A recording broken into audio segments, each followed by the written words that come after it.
প্রিয় শিক্ষার্থীরা, 11 পৃষ্ঠায় 3-এর খ নাম্বারে আছে নিচের কোন সংখ্যাগুলো নির্দেশিত সংখ্যা দিয়ে নিঃশেষে বিভাজ্য। খ নাম্বার হলো এটা, খ নাম্বার না, খ নাম্বার হচ্ছে 4 দিয়ে ভাগ যাবে কিনা এই সংখ্যাকে আমরা এক নজর দেখলেই যেন বুঝতে পারি এই সংখ্যাটা 4 দিয়ে ভাগ যাবে কিনা।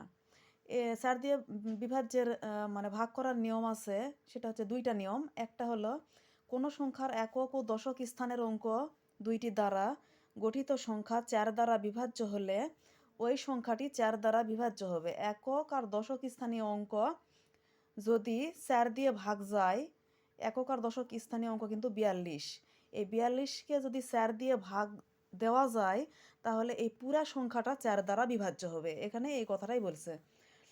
আবার আরেকটা নিয়ম হচ্ছে একক ও দশক উভয় স্থানের অঙ্ক শূন্য হলে সংখ্যাটি 4 দ্বারা বিভাজ্য হবে। অর্থাৎ এই একক আর দশক, অর্থাৎ 42-এর জায়গায় যদি দুটো শূন্য থাকতো তাহলে এটা 4 দিয়ে ভাগ যেত, তাহলে এই সংখ্যাটা 4 দিয়ে বিভাজ্য হতো।